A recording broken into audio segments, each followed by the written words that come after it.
I stood in Aunt Eve's Buckhead kitchen, the morning light spilling through the tall windows, casting long shadows across the marble countertops. The air smelled of freshly brewed coffee, rich and bitter, curling up from the mug cradled in my hands. My phone buzzed on the counter, the screen lighting up with a text from my realtor. Closing set for tomorrow. Emily, Victorian's yours once the down payment clears. Congrats. A grin tugged at the corners of my mouth, warmth spreading through me like the caffeine slipping into my veins. After years of scraping by, waiting tables, juggling bills, dreaming of a place to call my own, it was finally happening. That creaky, ivy-clad house on Peachtree Road, with its warped floors and stained glass windows, was mine. I leaned against the counter, letting the moment sink in. The kitchen was quiet except for the faint hum of the refrigerator and the occasional clink of ice settling in Eve's glass of sweet tea across the room. She sat at the breakfast nook, her silver hair pulled into a tight bun, flipping through a magazine with that detached elegance she always wore like armor. Her manicured nails tapped the page rhythmically, a sound that grated against my nerves more than I cared to admit. We weren't close, not really, but she'd been a fixture in my life since Mom died, the last tether to a family that felt more like a frayed rope than a safety net. Big day tomorrow, I said, breaking the silence. My voice sounded too eager, too bright, even to my own ears. I took a sip of coffee to steady myself, the heat stinging my tongue. Eve glanced up, her gray eyes sharp behind her reading glasses. "Oh, what's that?" she asked, her tone clipped like she was only half listening. She flipped another page, the glossy paper rustling loudly in the stillness. I hesitated, clutching the mug a little tighter. The house. I'm closing on it. Down payment's ready, just need to wire it over today. Pride swelled in my chest as I said it. I'd earned every penny of that money, stashed it away in the family trust account Mom had set up years ago, back when she still believed in legacies and futures. Eve had access too, but it was understood. Her share was hers, mine was mine. That's how it had always been. She set the magazine down slowly, her lips pressing into a thin line. "That old Victorian you've been mooning over? HM." She adjusted her glasses, peering at me like I was some puzzle she couldn't quite solve. Expensive taste for a waitress. Her words landed like a jab, but I brushed it off with a shrug. "I've been saving. You know that." I turned to refill my coffee, the pot trembling slightly in my hand. She had a way of making me feel small, even when I was standing on the edge of something huge. Maybe it was the way she sat there, framed by the polished oak table and the view of her manicured garden, like she owned the world while I was just borrowing a corner of it. The floorboards creaked as she stood, her heels clicking against the hardwood as she crossed the room. I caught a whiff of her perfume, floral, expensive, suffocating, as she brushed past me to the sink. "Well, good for you, Emily," she said, rinsing her glass with a precision that felt performative. "Though I hope you've got a backup plan. Things don't always go the way we expect." I frowned, turning to face her. What's that supposed to mean? She didn't answer right away. Instead, she dried her hands on a crisp white towel, folding it neatly before meeting my gaze. Her expression was unreadable, but there was something in her eyes, a flicker of something cold, something I couldn't place. "Just that life's unpredictable," she said finally, her voice smooth as silk. "You'll see." The coffee soured in my stomach, a knot of unease tightening beneath my ribs. I wanted to press her, to demand what she was hinting at, but the words stuck in my throat. She'd always been like this, vague, cutting, leaving me second-guessing myself. I shook it off, chalking it up to her usual games. Tomorrow, I'd have the keys in my hand. That's what mattered. I set my mug down and grabbed my phone, thumbing a quick reply to the realtor. "Money's on its way. See you tomorrow." As I hit send, I pictured the Victorians' wraparound porch, the way the sunlight would filter through those old windows. It was more than a house. It was a fresh start, a chance to build something solid after years of drifting. Eve could keep her cryptic warnings. I was done letting her shadow loom over me. But as I slipped my phone into my pocket, I couldn't shake the chill that lingered, the nagging sense that her words weren't just idle talk. I glanced at her again, catching the faint smirk tugging at her lips as she returned to her magazine. For a moment, I wondered if she knew something I didn't, if the ground beneath my feet was already starting to crack. I left Aunt Eve's kitchen that morning with a buzz of anticipation still humming in my chest, the promise of the Victorian pulling me forward like a lifeline.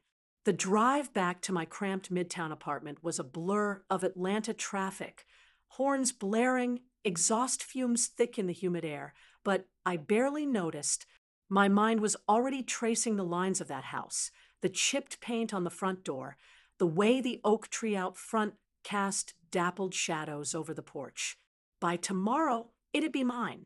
I just had to wire the down payment from the trust account, a simple click on my phone, and I'd be free of the past's weight. Mom's death, the endless grind, Eve's judgment. Or so I thought. Back home, I tossed my keys onto the scuffed coffee table and sank into the sagging couch, the springs groaning under me. The apartment was a shoebox, peeling wallpaper, a single window overlooking a brick wall, but it had been my refuge for years. Now, it felt like a cage. I was finally escaping. I pulled out my phone, opened the bank app, and tapped into the trust account. My thumb hovered over the balance, a grin tugging at my lips as I imagined the number, $52,000, every cent I'd clawed together over 6 years. I hit refresh. The screen blinked. $246. I stared at it, the digits blurring as my pulse kicked up.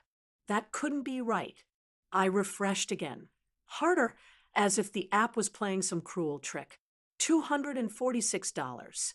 My stomach lurched, a cold sweat prickling along my spine. The room tilted, the hum of the city outside fading into a dull roar in my ears. $52,000 didn't just vanish. Not overnight. Not without Eve. Her words from the kitchen echoed back, sharp and jagged. Asterisk, things don't always go the way we expect. Asterisk, that smirk, the glint in her eyes. It hadn't been idle. My hands shook as I dialed her number, the phone slipping against my clammy palm. It rang twice before her voice cut through, cool and unruffled. Emily, what's this about? Where's my money? My voice cracked, raw with a fury I didn't know I had. The trust account, it's gone. $52,000, Eve. What did you do? A pause stretched out, long enough to make my skin crawl.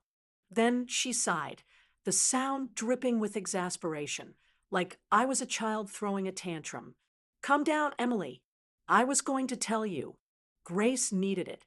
Her medical bills piled up after that last surgery. You know how fragile she is. Grace, Eve's daughter, my cousin, perpetually frail and saintly in Eve's stories. I'd sent cards, visited when I could. But surgery? There'd been no mention of that. My grip tightened on the phone, knuckles whitening. You took my money for Grace? Without asking me. It's a family trust, she said, her tone hardening. I have every right. You signed the agreement years ago. Don't pretend you didn't. I made an executive decision. Grace's life matters more than some crumbling old house. Her words hit like a slap, each syllable laced with that smug authority she wielded so effortlessly. I stumbled to my feet, pacing the tiny living room, the worn carpet rough under my bare soles. The walls seemed to close in, the air thick and stifling. That was my down payment, I said, my voice trembling but rising. My house. You had no right. I had every right, she snapped, cutting me off. You'll survive, Emily. You always do. But Grace, she's hanging by a thread. I suggest you drop this before you embarrass yourself. The line went dead. I stood there, phone still pressed to my ear, the silence roaring louder than her voice ever could. My breath came in shallow bursts, rage and disbelief twisting into a knot I couldn't untangle.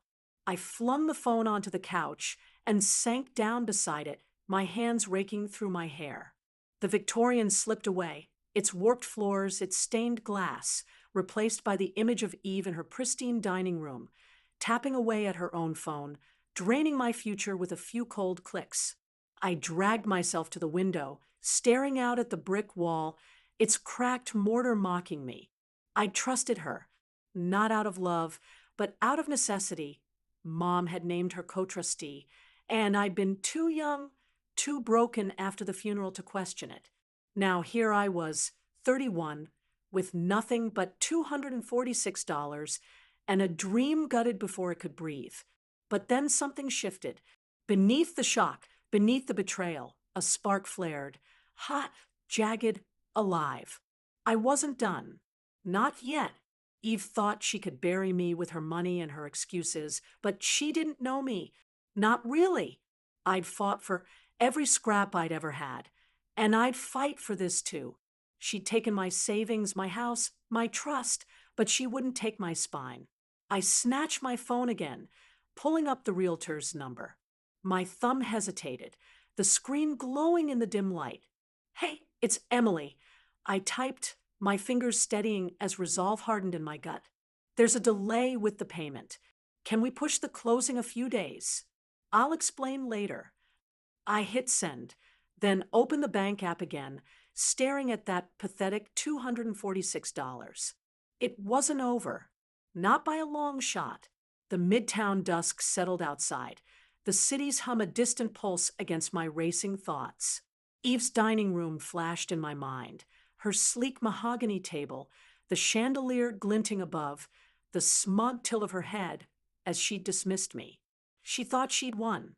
She thought I'd crumble, but I could still see her there in that polished cage of power, and I knew this wasn't just about the money anymore. It was about her lies, her control, her betrayal, and I'd make her pay for it, one way or another. The midtown dusk hung heavy outside my apartment window, the city's lights flickering to life like a cruel tease of the dream I'd lost. I sat on the edge of my sagging couch, the phone still warm in my hand from that desperate text to the realtor. A few days.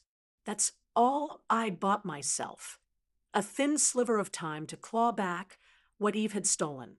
The $246 in the trust account stared back at me from the bank app, a taunt in glowing digits. My chest tightened, a mix of rage and helplessness churning beneath my ribs. But I wasn't ready to fold, not yet. I stood, the floor creaking under my weight, and grabbed my keys. Sitting here, stewing in the wreckage of Eve's betrayal, wouldn't get me anywhere. I needed answers, real ones, not her polished lies about Grace's medical bills. My mind raced back to Mom's old condo in Virginia Highlands, a place Eve had inherited but barely touched since the funeral. It had been a mausoleum of memories, even then, packed with boxes Mom never unpacked, furniture draped in dust sheets. If there was anything at all that could unravel what Eve had done, it might be there. The drive across town was a haze, the streets slick with a late February drizzle that smeared the windshield. My beat-up Corolla rattled over potholes, the heater wheezing stale air against my knuckles as I gripped the wheel. I pulled up to the condo just after 8, the building looming dark and silent against the rain-streaked sky. Its faded brick facade and overgrown shrubs gave it an abandoned feel, like it had been holding its breath since Mom left. I parked crookedly, my headlights cutting through the gloom, and fished the spare key from the glove box, a tarnished relic Mom had given me years ago, back when trust still meant something in this family. Inside, the air was thick with dust and the faint scent of mildew. I flipped the light switch by the door, but the bulb buzzed and died, leaving me with just the weak glow of my phone's flashlight. The beam danced over the living room, couch shrouded in plastic, a coffee table stacked with yellowed newspapers, a bookshelf sagging under the weight of forgotten novels. My sneakers scuffed against the hardwood as I moved deeper, the silence pressing in, broken only by the drip of a leak somewhere upstairs. It felt wrong being here, like I was trespassing on a ghost's territory, but I shoved the unease down. This wasn't about sentiment. This was about survival. I climbed the narrow stairs to the attic, each step groaning under me, the air growing colder and mustier with every foot. The attic door stuck when I pushed it, swollen from years of neglect, but it gave with a sharp creak. My flashlight swept the space, cardboard boxes slumped in piles, an old rocking chair tipped on its side, a cracked mirror propped against the wall. My breath fogged in the chill as I stepped inside, the wooden beams overhead looming like ribs of some skeletal beast. This was where Mom had kept her odds and ends, the leftovers of a life cut short. If Eve had left any trace of her scheme, it could be buried here. I started with the nearest box, tearing through layers of packing tape with shaky fingers. Old tax returns, faded photos, a chipped ceramic angel Mom had loved. Nothing useful. The next box was heavier, stuffed with legal pads scrawled in her tight cursive, but it was just grocery lists and half-finished poems. Frustration clawed at me, my heartbeat thudding in my ears as I ripped into a third, then a fourth. Dust coated my hands, stung my eyes, but I kept going, driven by a gnawing need to find something, anything that could turn this nightmare around. Then, tucked beneath a stack of moth-eaten sweaters in a sagging file box, I found it, a dusty folder, its edges curled and brittle. My fingers hesitated over the tab, a strange weight settling in my gut as I lifted it free. The flashlight beam trembled as I opened it, revealing a sheaf of papers, bank statements, wire transfer receipts, account numbers I didn't recognize. My eyes darted over the text, the words blurring into a tangle of figures and dates. Offshore accounts, Cayman Islands, tens of thousands of dollars moved in and out, all tied to a name I knew too well, Evelyn Marie Carter. Eve. I sank back onto my heels, the folder splayed across my lap, the attic's chills seeping into my bones. My breath came in shallow bursts, the papers rustling as my hands shook. This wasn't Grace's medical bills. This was a shell game. Eve shuffling money through hidden channels, bleeding the trust dry long before I'd even dreamed of that Victorian. The dates stretched back years, some stamped before Mom's death, others more recent, like a slow, deliberate theft I'd been too naive to see. $52,000 wasn't a sudden grab. It was the last piece of a puzzle she'd been working for a decade. A wave of nausea hit me, sharp and sour, as the attic seemed to tilt. I pressed a hand to the floor, steadying myself against the rough planks, my mind racing. Eve hadn't just taken my savings. She'd built a fortress of lies, brick by brick, while I'd been pouring coffee and counting tips.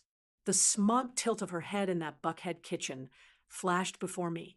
Her voice cool and cutting, asterisk, Grace's life matters more than some crumbling old house. Asterisk, a lie so smooth I'd almost swallowed it. Grace might be sick, or she might not, but this money hadn't gone to hospital bills. It was sitting in some tropical vault, out of reach, while Eve played the martyr. I clutched the folder tighter, my nails digging into the paper. Part of me wanted to storm back to her house, right then, shove these pages in her face, and watch her squirm. But the smarter part, the part that had survived years of her barbs and Mom's absence, knew better. She'd deny it, twist it, bury me in legal jargon I couldn't fight. I needed more. Proof that stuck, not just shadows on a page. And I needed a plan, something sharper than rage, to cut through her armor. The attic creaked around me, the rain tapping harder against the roof, a drumbeat to my spiraling thoughts. I thought of Grace, her pale face and quiet smiles from family gatherings. Had she known? Was she part of this? Or just another pawn Eve moved around the board?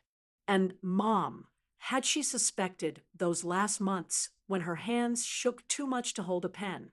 The questions gnawed at me, each one a splinter under my skin, but they fueled something too, a fire I hadn't felt before, a hunger to hit back. I stood, the folder tucked under my arm, and made my way back downstairs, the condo's shadows stretching long and thin in my wake. My phone buzzed as I hit the landing, a reply from the realtor. Can push to Friday. Hope you're okay. Friday. 3 days.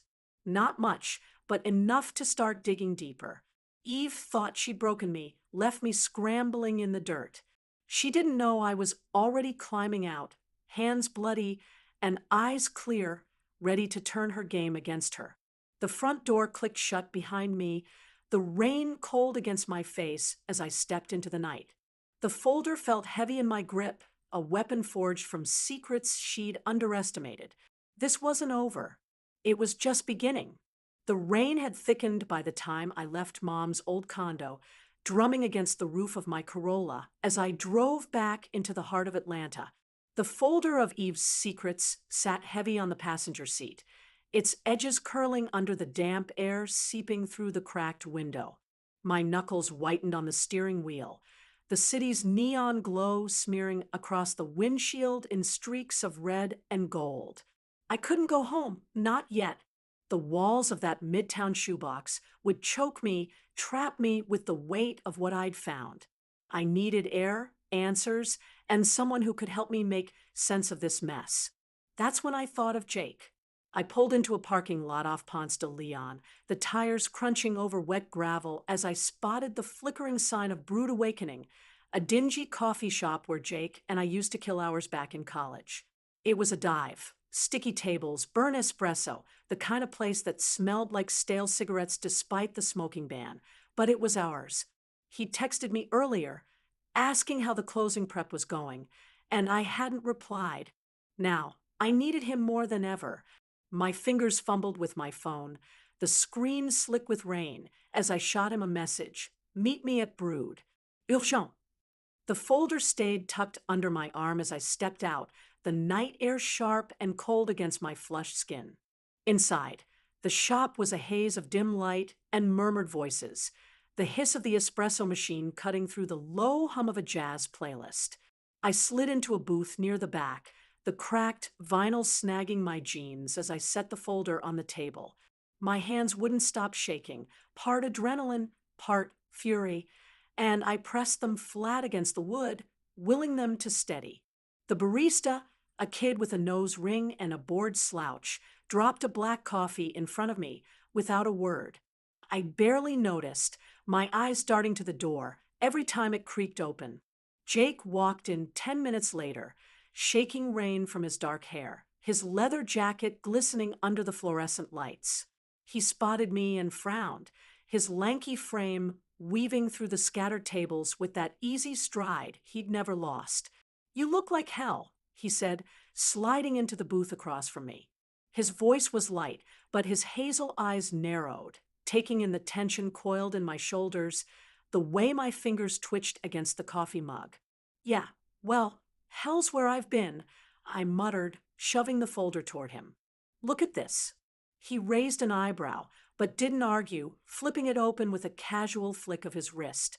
His fingers paused over the first page, tracing the lines of offshore account numbers, the wire transfer receipts stamped with Eve's name. The deeper he read, the tighter his jaw got, until he finally looked up, his voice low and edged with disbelief. This is Eve? Your Aunt Eve. Every last cent, I said, my throat tight. She didn't just take the down payment, Jake. She's been siphoning the trust for years, offshore accounts, hidden transfers. That Grace's medical bills story? Bullshit. She played me. Jake leaned back, exhaling hard through his nose. Jesus, M. That's not just theft, that's a goddamn felony. How long's she been at this? Long enough to bury me without breaking a sweat, I said, the words bitter on my tongue. And there's more. I went digging tonight. Found this at Mom's old place. But it's not enough. Not yet. She'll lawyer up, twist it, make me look like the crazy one. I need something concrete. He tapped the folder, his mind already churning. I could see it in the way his eyes sharpened, the old law school gears kicking in. Jake wasn't a practicing attorney anymore, not after he ditched the firm for freelance research gigs, but he still thought like one. You need a paper trail that ties her to the intent. He said, "This is damning, but it's circumstantial. We need proof she knew what she was doing, premeditation. And how the hell do I get that?" I snapped, louder than I meant to. The couple at the next table glanced over, and I dropped my voice, leaning in. She's got everything locked down. Accounts, alibis, probably Grace on a leash with some sob story. I'm out of moves. Not yet, Jake said, a slow grin tugging at his mouth. You've got me, and I've got a lead. Laura, Eve's assistant. She's been with her for years, knows where the bodies are buried. Literally, if Eve's as ruthless as this suggests. I blinked, the name jolting me. Laura Hensley, mid-40s, mousy, always hovering behind Eve with a clipboard and a nervous smile. I'd seen her at family dinners, her eyes darting like she was waiting for permission to breathe. You think she'd talk?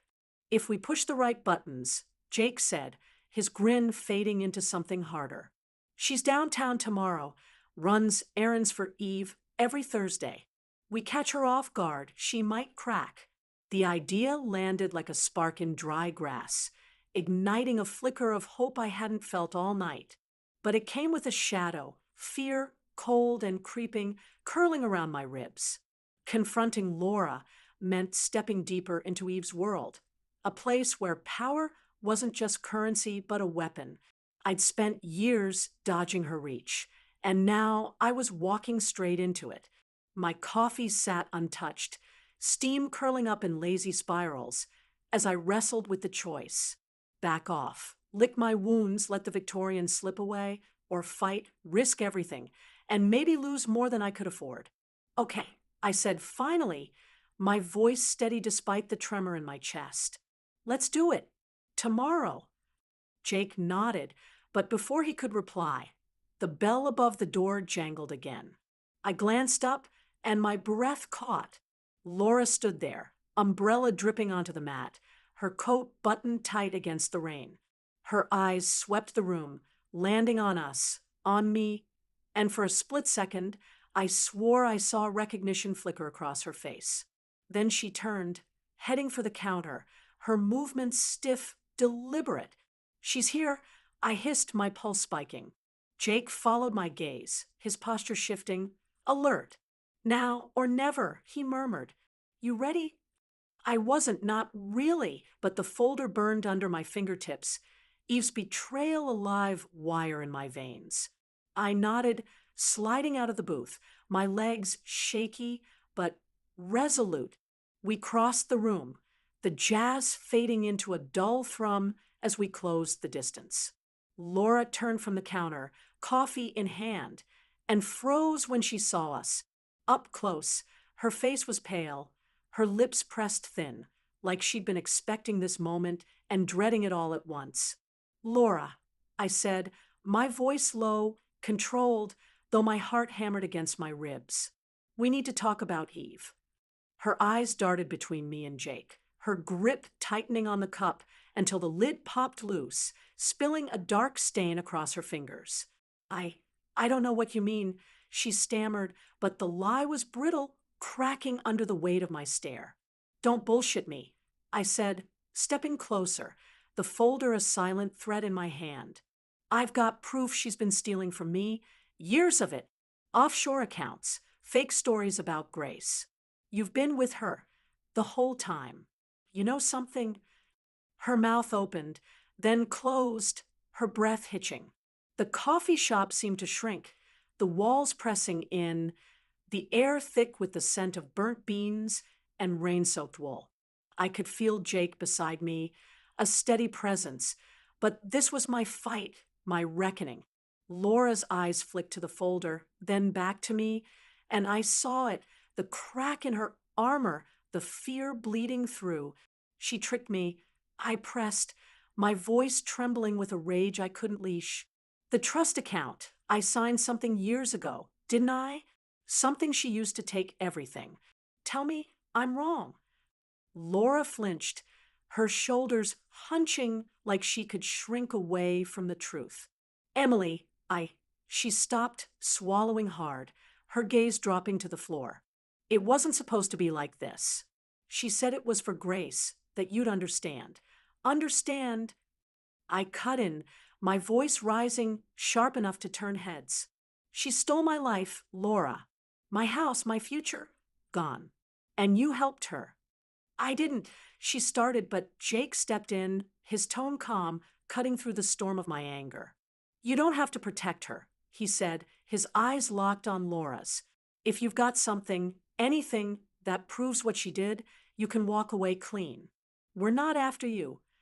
Her hands shook, coffee sloshing over the rim again, staining the chip tile at her feet. The silence stretched taut and electric until she finally whispered, There's a document from when you were 22. She had you sign it, said it was just trust maintenance. But it gave her control, full control. The words hit me like a punch, sucking the air from my lungs. 22. Mom had just died. The grief of fog I couldn't see through. Eve had been there, steady, composed, guiding me through papers I didn't understand, her pen sliding across the desk like a blade. I'd trusted her, and she'd gutted me with it. Where's the proof? I demanded, my voice raw, barely mine. Laura hesitated, then reached into her purse, pulling out a crumpled envelope. I kept a copy, she said, her voice barely audible. I didn't know what she'd do with it, not then, but I couldn't throw it away. I snatched it from her, my fingers tearing at the seal. Inside was a single page, yellowed, creased, my signature scrawled at the bottom in shaky ink. A joint account agreement dated 9 years ago, granting Eve unrestricted access to the trust. My knees buckled, but I caught myself against the counter, the edges of the paper biting into my palm. It was real. It was mine. And it was the first crack in Eve's castle. Laura backed away, her eyes wide, pleading. I'm sorry, Emily. I didn't mean, save it. I snapped, folding the paper into the folder with trembling hands. You're done here. She fled, the bell clanging behind her, leaving me and Jake in the wake of her confession. The coffee shop buzzed around us, oblivious, but inside me, something shifted, shock hardening into a cold, clear fury. Eve hadn't just taken my money. She'd engineered this, planned it, used my grief as a weapon. And now I had proof. Jake's hand brushed my shoulder, grounding me. You okay? No, I said, my voice steady now, a blade honed by betrayal. But I will be. She's not getting away with this. The rain pounded outside, a relentless rhythm to the fire building in my chest. Eve thought she'd crushed me, but she'd miscalculated. I wasn't the naive girl she'd conned 9 years ago. I was awake now, angry, determined, and armed with the truth. This was the turning point, the moment I stopped running and started fighting.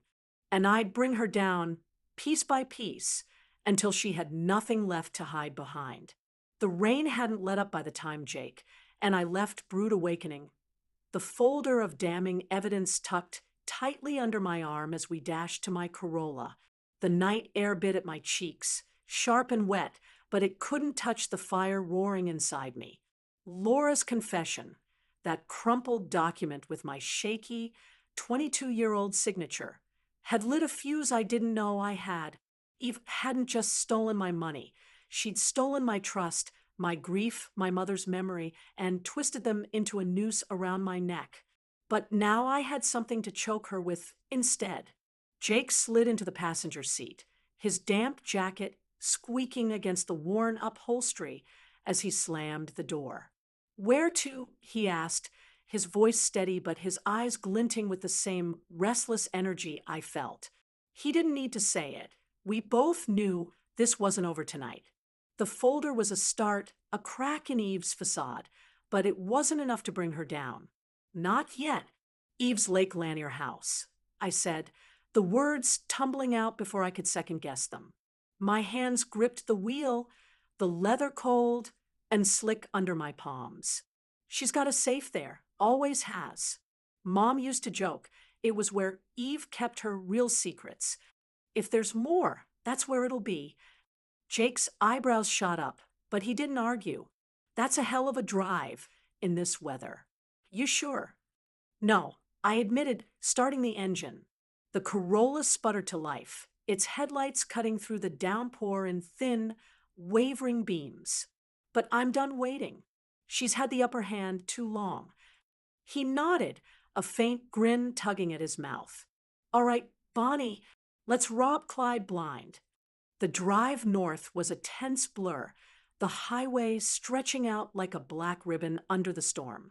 Rain hammered the roof, the wipers slashing frantically against the deluge, while the folder sat between us like a third passenger, heavy with unspoken stakes. My mind churned. Eve's lake house wasn't just a retreat. It was her fortress, a sprawling cedar and glass monstrosity perched on the water's edge, all sharp angles and locked doors. I'd been there a handful of times growing up. Family barbecues, awkward Christmases, but even then, it had felt less like a home and more like a stage, every room designed to remind you who held the power. An hour later, the tires crunched onto the gravel drive, the house looming ahead through the sheets of rain. Its windows glowed faintly, amber light spilling out like a taunt. Eve wasn't here. She'd mentioned some charity gala in Buckhead earlier that week, but the place wasn't empty. A shadow moved behind the glass, quick and deliberate. My stomach tightened. Someone's inside, I whispered, cutting the engine. The headlights died, plunging us into near darkness, the storm's howl swallowing the silence. Jake squinted through the windshield, his jaw tightening. Grace. Maybe. I swallowed hard, the name lodging in my throat. My cousin, pale, fragile Grace, always hovering at Eve's side like a ghost. If she was here, this just got messy, eh? We need to get in quiet. Back door's got a loose lock. Mom showed me once years ago. We slipped out into the rain, the cold soaking through my jeans. As we circled the house, keeping low, the wind whipped off the lake, carrying the scent of wet pine and mud, and I shivered, my sneakers sinking into the soggy earth. The back door was where I remembered, a weathered slab of wood half hidden by overgrown ivy. I knelt, fumbling with the handle, my fingers numb and clumsy until I felt the familiar give. It creaked open, just wide enough for us to slip through. The kitchen was dark, the air thick with the stale smell of old coffee and lavender cleaner. My shoes squeaked against the tile, and I froze listening. Footsteps echoed, faintly from upstairs, soft, hesitant, not Eve's sharp heel click. Jake nudged me, his breath warm against my ear. Safe's in her study, right? Yeah, I murmured, leading the way. The house felt alive around us, creaking and groaning under the storm's weight. Every shadow a threat. We crept through the dining room, its long oak table gleaming under a chandelier that swayed faintly in the draft, then up the carpeted stairs, my hand brushing the banister's polished curve. The study was at the end of the hall, its door ajar, a sliver of light spilling onto the hardwood. I pushed it open, my heart hammering against my ribs. The room was a shrine to Eve's control, mahogany desk, leather chair, shelves lined with leather-bound books she'd never read. The safe sat behind the desk, recessed into the wall, its steel face glinting dully in the lamplight. My breath caught as I stepped closer, the folder still clutched in one hand, my other reaching for the safe's dial. Emily, a voice, soft, trembling, cut through the silence. I spun, nearly dropping the folder. Grace stood in the doorway, her thin frame wrapped in a gray cardigan, her blonde hair limp and tangled. Her wide blue eyes flicked between me and Jake. confusion warring with something darker, fear, maybe, or guilt.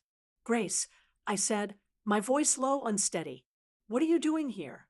I couldn't sleep at the house, she stammered, clutching the doorframe. Mom said I could come up here, get some air. What are you doing?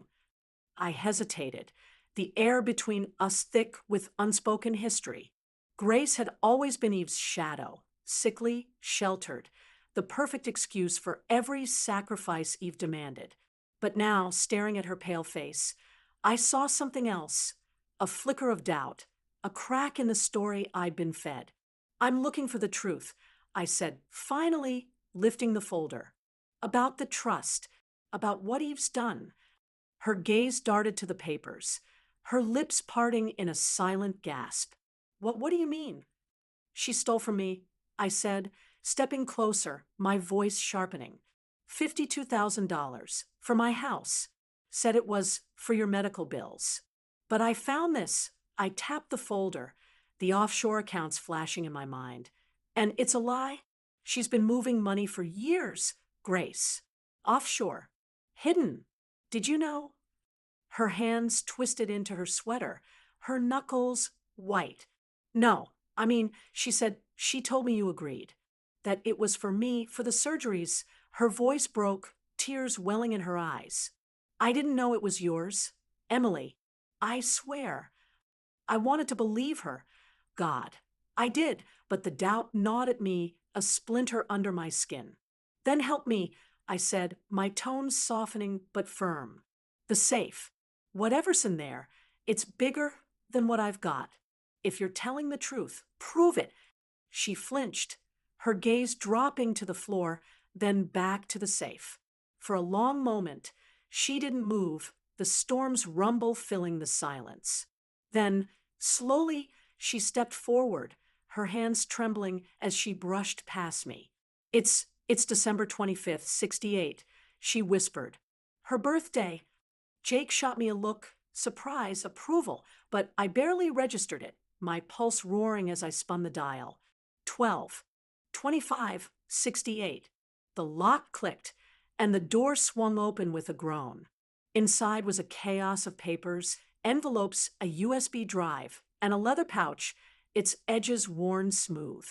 I grabbed the pouch first, unzipping it with shaky fingers. A single document slid out, folded tight, the paper crisp despite its age. I unfolded it, my breath hitching. It was a will, Mom's will, but not the one I'd seen after her death. This one was dated 6 months earlier, the ink bold and clear. My name jumped off the page. Asterisk to my daughter, Emily Jane Carter. I leave the entirety of my estate, including all trusts and accounts, to be held solely in her name. Asterisk, no Eve, no joint control, just me. She lied. I choked out, my voice raw. There was a real will. She buried it. Grace's hand flew to her mouth, a sob breaking free. Oh God, I didn't know. She said Mom changed it, that you were unstable. I believed her. Jake snatched the USB drive, his jaw tight. This'll have the rest, financials, maybe recordings. She's done, Em. I clutched the will, my vision blurring, not from tears, but from the sheer weight of it all. Eve hadn't just taken my money. She'd erased Mom's last wish, turned me into a pawn in her game. The study's walls seemed to close in, the air heavy with cedar and betrayal, but beneath it, a clarity sharpened. Grace's tears, her shaking hands. I saw it now. She wasn't complicit. She was trapped, just like me, a puppet on Eve's strings. Grace, I said, my voice steady despite the storm inside me. You don't have to cover for her anymore. Come with us. Help us end this. She nodded, tears streaming down her face. And for the first time, I felt something shift, not just anger, but a flicker of understanding, a thread of something like family pulling taut between us. The safe gaped open behind me, its secrets spilling out, and I knew this wasn't just my fight anymore. It was ours. The storm raged outside Eve's Lake Lanier house, the wind howling through the pines like a chorus of restless ghosts. Inside, the study felt like a pressure cooker, the air thick with cedar polish and the weight of truths too long buried. I stood by the open safe, Mom's real will trembling in my hands, its crisp edges biting into my palms. Grace's sobs echoed softly behind me, her thin frame hunched against the doorframe, while Jake clutched the USB drive, his knuckles white with tension. The room pulsed with the storm's rhythm, the chandelier in the hall swaying faintly, casting jagged shadows across the hardwood. We'd cracked Eve's armor, but the victory tasted hollow, sharp and fleeting, overshadowed by the dread coiling in my gut. I folded the will carefully, tucking it into the folder with Laura's document, my mind racing. Peachtree Bank. Mom's note had been scrawled on the back of that will, a shaky postscript I'd almost missed. Asterisk, the truth is in the vault. Peachtree, Box 47. Forgive me, M. Asterisk, my chest tightened. A fresh wave of betrayal crashing over me. Mom had known, maybe not everything, but enough to hide this, to leave me one last lifeline. And Eve had smothered it, locked it away in some steel box 30 miles south, while I'd spent years drowning in grief and diner grease. We need to get to that bank, I said, my voice low but steady, cutting through Grace's sniffles. Whatever's in that vault, it's the kill shot. Eve's done. Jake nodded, slipping the USB into his pocket. Agreed. Financials on this drive might show the trail, but a second will? That's intent. She can't spin her way out of that. Grace wiped her eyes, her voice trembling but resolute. I'll go with you. I want her to face this. She's lied to me too. I met her gaze, those wide blue eyes rimmed red, and saw something I hadn't before, a flicker of steel beneath the fragility. She wasn't just Eve's puppet anymore. She was breaking free, her own anger simmering beneath the tears. I nodded, a silent pact forming between us, but before I could speak, a sharp click echoed through the house, the front door slamming shut against the wind. My breath caught, every muscle tensing. She's not supposed to be here, I whispered, my eyes darting to Jake. The gala. Doesn't matter, he hissed, stepping toward the door. We need to move. Now. Too late. Footsteps, slow, deliberate, heavier than Grace's, thudded up the stairs, each one a hammer against my skull. The study's walls seemed to shrink, the air growing colder, heavier, as Eve's silhouette filled the doorway. She stood there, framed by the hall's dim light, her silver hair glinting like a blade, her tailored coat dripping rain onto the floor. Her gray eyes swept over us, Grace's tear-streaked face, Jake's clenched fists, the open safe behind me, and a faint, icy smile curled her lips. Well, she said, her voice smooth as polished stone, this is quite the family reunion. My heart slammed against my ribs, but I forced my legs to hold, stepping forward to shield the folder. You're supposed to be in Buckhead, I said, my tone sharp though it trembled at the edges. What are you doing here? Eve tilted her head, peeling off her gloves with maddening calm.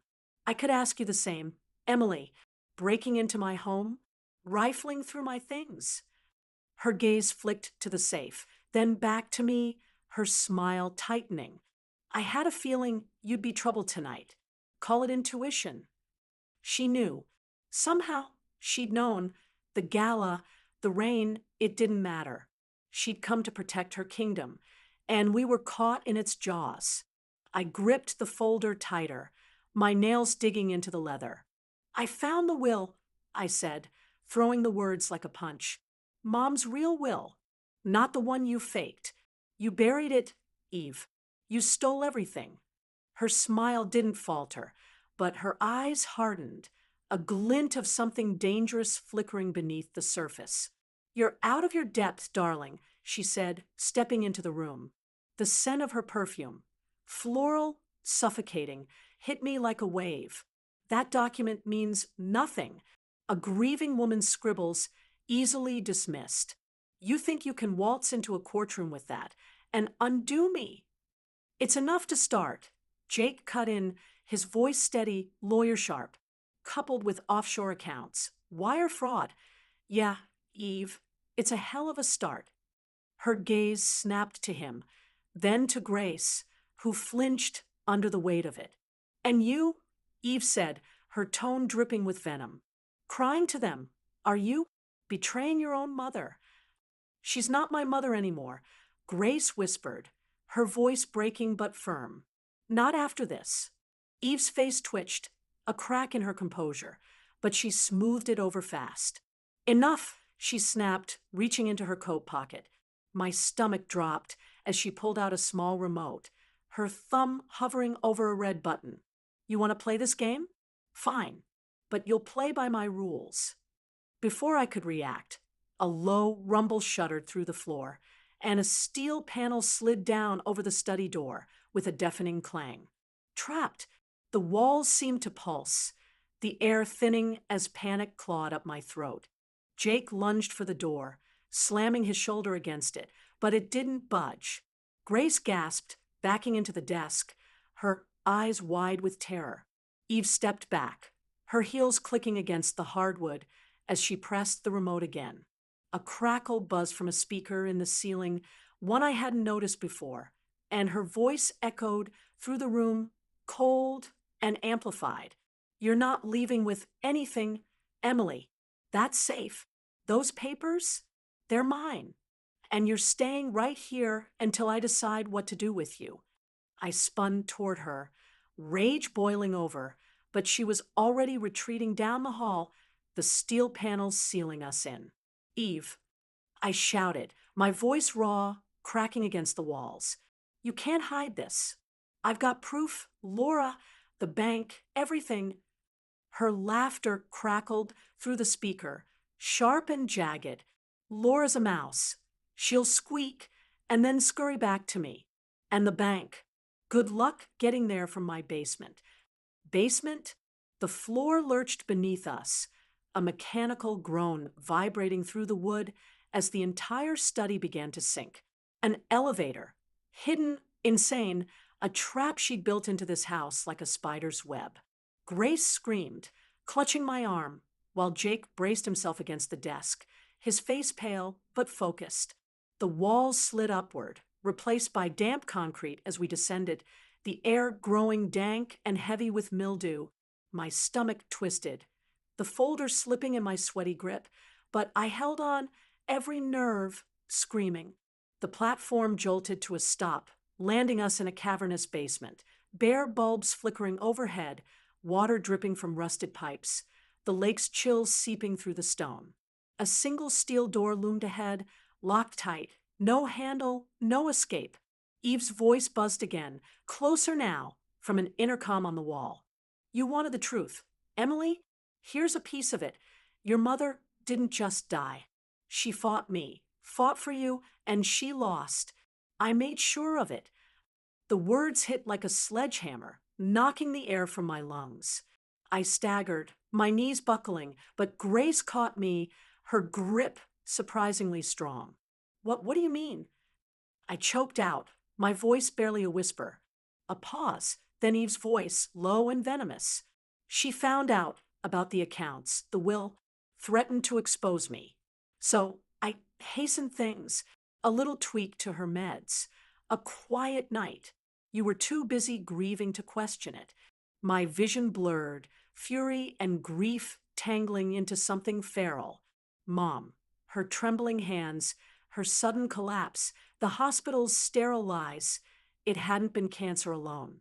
Eve had killed her, murdered her, and I'd let her hold my hand at the funeral, let her pour me tea in that Buckhead kitchen while she sat on a throne of my mother's blood. You bitch, I snarled, lunging at the intercom, my fists pounding the concrete until my knuckles bled. I'll kill you for this. I swear it. Try. Eve taunted, her voice fading as the speaker clicked off. Silence fell, broken only by the drip of water and Grace's ragged breathing. Jake grabbed my shoulders, pulling me back, his hands firm but shaking. She's baiting you, he said, his voice tight. She wants you broken. Don't give her that. I wrenched free, my chest heaving, the basement's damp walls closing in like a tomb. Broken? I was past that, shattered, remade into something jagged and dangerous. Eve thought she'd won, locking us down here, confessing her sins like a queen above the fray. But she'd misjudged me. That confession wasn't her triumph. It was her mistake. I'd heard it. Grace had heard it. Jake, too.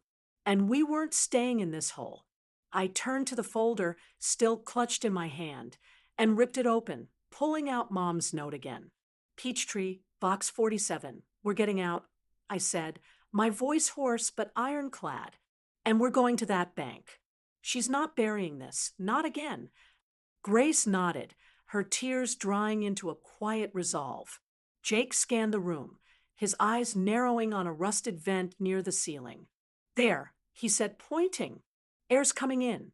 Might be a way up. The basement smelled of rot and despair, but I breathed it in deep, letting it fuel me. Eve had pushed me to the edge, stripped everything, my home, my mother, my trust, and left me here to drown. But I wasn't drowning. I was climbing, clawing, ready to drag her down with me. The vent rattled as Jake pried at it, the storm thundering above, and I felt it, the shift, the moment despair hardened into something unstoppable. She'd pay. For Mom. For me. For every lie she'd ever told. The basement air clung to me like damp rot, thick with the stench of mildew and betrayal. My knuckles throbbed, smeared with blood from pounding the concrete wall, where Eve's voice had taunted us moments ago. The single bulb overhead flickered, casting jagged shadows across the rusted pipes and the steel door that mocked our captivity. Grace stood beside me, her breathing shallow but steadying, her tear-streaked face hardening into something fierce. Jake was already at the vent, his fingers clawing at the corroded metal, the faint groan of it giving way under his grip. The storm roared outside, a relentless drumbeat vibrating through the stone. But down here, it was just us, three trapped souls teetering on the edge of collapse or defiance. I clutched the folder tighter, Mom's note burning against my palm. Peachtree, Box 47. Eve's confession still echoed in my skull, her cold, casual admission that she'd hastened Mom's death, a tweak to her meds, a quiet night. It wasn't just theft anymore. It was murder, and the weight of it crushed me, then forged me anew. Rage pulsed through my veins, hot and jagged, but beneath it, a clarity sharpened. Eve thought she'd buried me down here, but she'd handed me the shovel to dig her grave instead. Got it. Jake grunted, the vent cover clanging to the floor with a hollow ring. He wiped sweat from his brow, his leather jacket streaked with rust and grime. The hole gaped above us, barely wide enough for one, a black maw exhaling cold air from somewhere higher in the house. It's tight, but it's a way out. Leads up, maybe the kitchen. I nodded, my throat too tight to speak. Grace stepped forward, her cardigan snagging on the rough wall as she peered up. I'll go first, she said, her voice low but firm. I'm smaller. If it's clear, I'll pull you up. I stared at her, this fragile cousin I'd pitted for years, now shedding Eve's shadow like a snake's skin. Her hands shook, but her jaw was set, and I saw Mom in her then, quiet strength buried deep. Okay, I said, hoisting her toward the vent. She gripped the edges, her sneakers scraping the concrete as Jake, and I pushed, her slim frame disappearing into the dark. The seconds stretched, each one a knife against my nerves. Water dripped from a pipe, plinking into a puddle near my feet, the sound maddening in the silence. Then her voice hissed down, muffled but urgent. It's the pantry. Clear. Come on. Jake went next, his broad shoulders barely squeezing through, grunting as he hauled himself up. I tossed the folder to him, then jumped, my fingers catching the vent's jagged rim. Pain shot through my hands, the cuts on my knuckles splitting wider, but I pulled, muscles screaming, until Jake's grip locked around my wrist and yanked me into the narrow shaft. The metal pressed cold against my ribs, the air stale and metallic. But I crawled, driven by the fire in my chest. We tumbled into the pantry, a cramped space of canned goods and dust, the kitchen's dim glow seeping under the door. My knees hit the tile. As I stood, the folder clutched like a lifeline, my breath ragged but alive. Grace's eyes met mine, wide and electric, a mirror to my own resolve. Jake cracked the door, peering out. "No, Eve," he whispered. "She must have gone upstairs or left." "She wouldn't leave," I said, certainty settling like lead in my gut. "She's waiting, watching." The kitchen stretched before us, its marble counters glinting under a single pendant light, the storm's fury muffled through the thick walls. Eve's lake house felt like a predator now, every creak a breath, every shadow a claw. I edged forward, my sneakers silent on the tile, the folder's weight grounding me. We needed to move, Peachtree Bank wouldn't wait, and that USB drive in Jake's pocket was a ticking clock, but Eve was here, a spider in her web, and I couldn't shake the itch that she'd strike again. A floorboard groaned upstairs, sharp and deliberate. My head snapped up, heart slamming against my ribs. Grace froze, her hand gripping my arm, while Jake eased the pantry door, shut behind us. "She's coming," he mouthed, his eyes darting to the back door.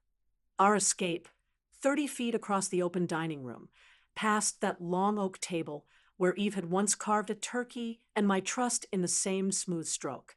"We run," I whispered, my voice a thread of steel. "Now." We bolted, the dining room a blur of polished wood and swaying chandelier, the storm's hell swallowing our footsteps. My hand hit the back door's handle, slick with rain from our earlier break-in, and I yanked it open, the cold blasting my face. Freedom beckoned, the gravel drive glinting wet under the sky, my Corolla a shadowed savior. But then a voice sliced through the wind, sharp as a blade. "Stop." I turned, slow and inevitable, the folder slipping in my sweaty grip. Eve stood at the dining room's edge, her coat shed, a sleek black pistol gleaming in her hand, its barrel leveled at me, steady, her gray eyes cold and unblinking. Grace gasped, stumbling back, while Jake raised his hands, his jaw tight but calm. "You're not taking that anywhere," Eve said, her tone smooth, almost conversational, as if she weren't holding death in her palm. "Put it down, Emily. All of it. The folder, the drive. This ends here." My stomach lurched, fear clawing up my spine, but I locked it down, staring into those eyes that had lied to me for a decade. The gun was real, its weight, its threat, but so was the fury boiling inside me, hotter than the terror. "You killed her," I said, my voice raw, trembling with a hatred I couldn't leash. "Mom, you admitted it. And you think I'll just hand this over? Let you bury it again?" Eve's smile was a thin, cruel thing. "You're a child playing with matches. Emily, you don't understand power, what it takes to hold it. Your mother didn't either. She thought she could outsmart me, rewrite me out of her little empire. I fixed that, and I'll fix this. By shooting us." Jake cut in, his voice steady, stepping slightly in front of Grace. "3 witnesses, Eve. You're not that sloppy." Her gaze flicked to him, irritation flashing, but the gun didn't waver. "I don't need to shoot all of you, just her." She nodded at me, her finger tightening on the trigger. "The rest fall in line." Grace's sob broke the silence, soft and desperate. "Mom, stop, please.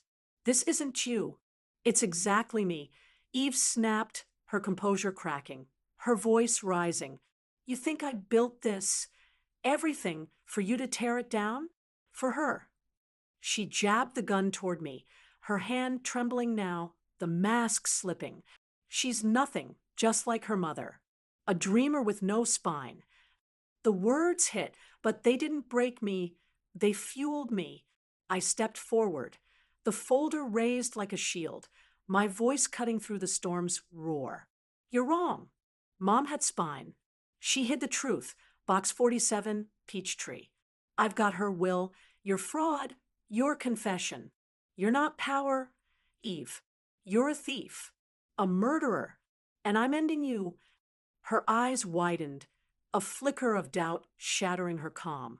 But she steadied the gun, her lips curling back. You won't make it to that bank. Maybe not, I said, my heart pounding but my resolve ironclad. But they will. I nodded at Jake and Grace, my voice dropping. Run. Chaos erupted. Jake grabbed Grace, shoving her toward the door as I lunged sideways, the folder clutched to my chest. Eve fired, a deafening crack splitting the air, and the bullet grazed my arm, hot and searing, ripping a scream from my throat.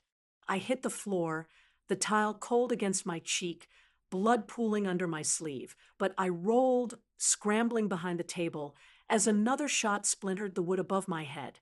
Go! I yelled, my voice hoarse, pain blazing through me. Jake dragged Grace outside, their figures dissolving into the rain, the USB drive safe in his pocket. Eve advanced, her heels clicking, the gun tracking me as I crawled, my injured arm slick and useless. The dining room's grandeur mocked me, its chandelier glinting, its walls pristine, while I bled across her perfect stage. You're done, Emily, she hissed, looming over me, the pistol's barrel a black void inches from my face. No bank, no will, no heroics. Just you and me. I stared up at her, my breath ragged, blood dripping onto the floor, but beneath the pain, a fire roared. She'd taken everything, Mom, my home, my trust, but she couldn't take this. The moment I saw her for what she was, small and desperate behind her gun. You're wrong, I rasped, my voice steady despite the tremble in my limbs. They've got it all. And I've got you here, cornered. You shoot me, you lose everything. Her finger twitched, fury twisting her face, but doubt flickered, real, raw doubt. The storm screamed outside, the house creaking under its weight. And for a heartbeat, we were frozen, predator and prey locked in a dance of ruin. My arm throbbed, my vision blurring, but I held her gaze, daring her to pull the trigger, to end it and herself in one pull. Then headlights flashed through the windows, slicing the darkness. My Corolla, Jake behind the wheel, Grace beside him. Eve's head snapped up, panic breaking her mask, and I seized it, lunging with my good arm, slamming the folder into her knees. She stumbled, the gun firing wild, shattering a chandelier crystal in a rain of glass. I rolled again, pain screaming through me, and kicked out, catching her ankle. She fell, the pistol skittering across the tile, and I scrambled for it, my bloody hand closing around its grip. I stood, swaying, the gun heavy and foreign in my palm, pointed at her as she sprawled on the floor, her silver hair wild, her eyes wide with something I'd never seen, fear. The tables had turned, the power shifting in this cold, gleaming room. And I felt it, the weight of her empire crumbling under my trembling finger. Emily, she started, her voice breaking, pleading now, but I cut her off. No, I said, my voice ablade, honed by every lie she'd fed me. You don't get to talk. Not anymore. The headlights flared again. Closer, Jake and Grace returning, not fleeing, but fighting. The dining room's elegance lay in ruins. Glass scattered, blood smeared, Eve broken at my feet. And I knew this was it, the climax the moment I'd claw back what she'd stolen, or lose it all. My finger tightened on the trigger, my heart a war drum, and I made my choice.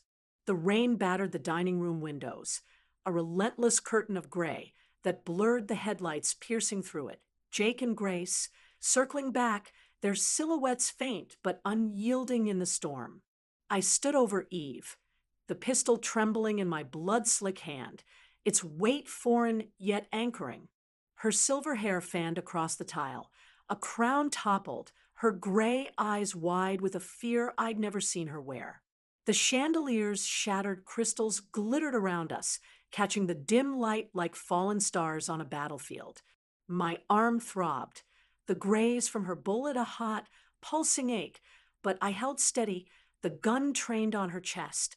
The air smelled of gunpowder and rain-soaked wood, thick with the tension of a decade's worth of lies stretched taut between us. Emily, don't, she rasped, her voice cracking, stripped of its silk and venom. She propped herself on her elbows, her tailored blouse rumpled, a smear of my blood staining the cuff. You don't want this. Killing me. You're not like me. I laughed, a raw, jagged sound that scraped my throat. You're right. I'm not. I don't murder family for money. I don't bury wills or poison mothers. My finger tightened on the trigger, the metal cold against my skin, but my eyes burned, locked on hers. You took everything, Mom, my house, my trust. You don't get to beg now. Her lips parted, a plea forming, but the back door slammed open, cutting her off. Jake burst in, rain dripping from his jacket, Grace at his heels, her cardigan clinging wet to her frame. They froze at the sight, me, bloodied and armed, Eve sprawled beneath me, the dining room a wreckage of glass and power.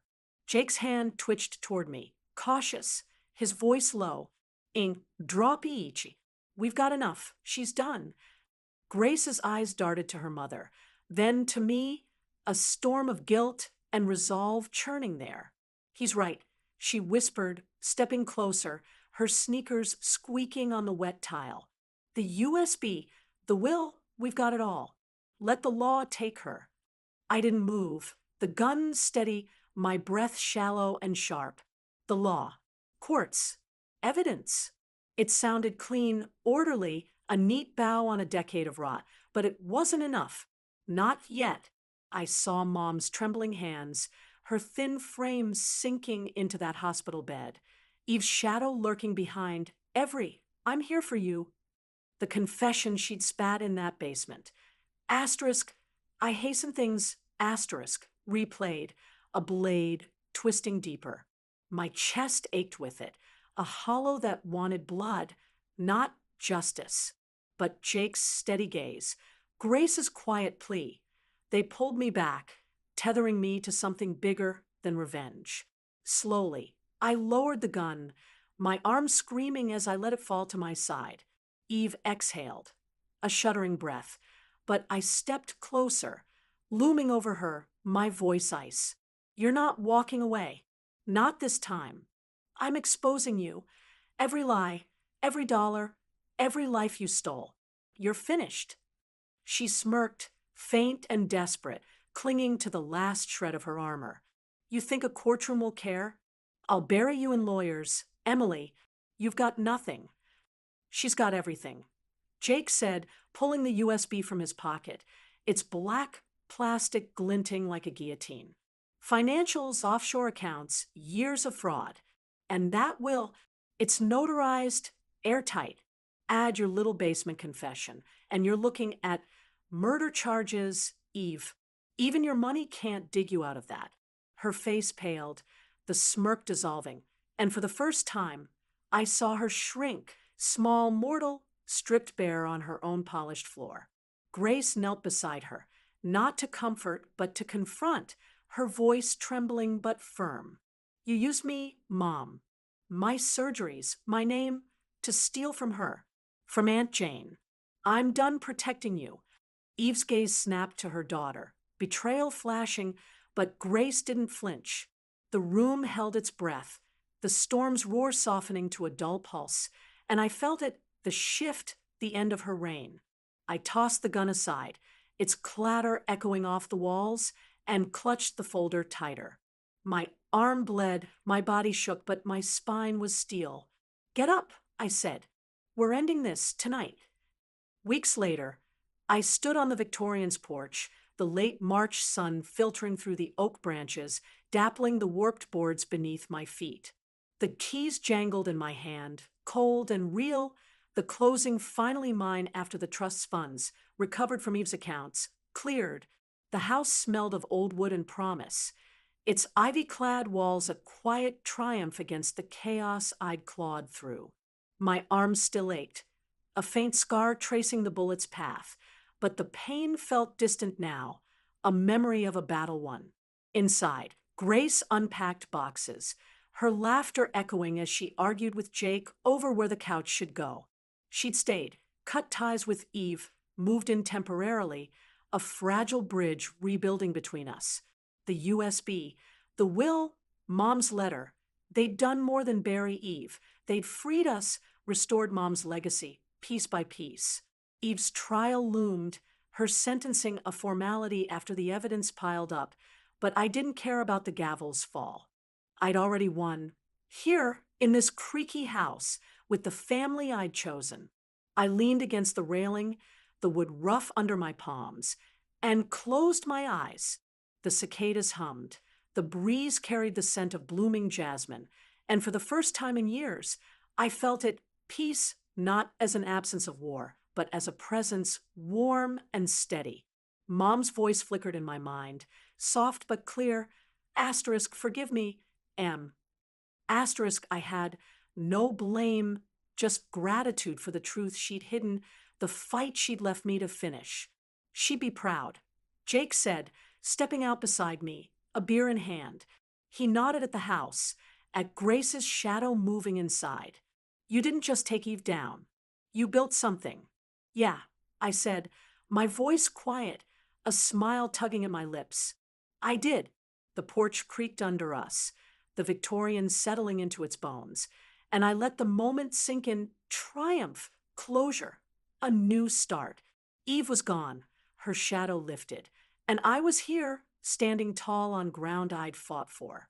The future stretched out, uncertain but mine, and I was ready for it.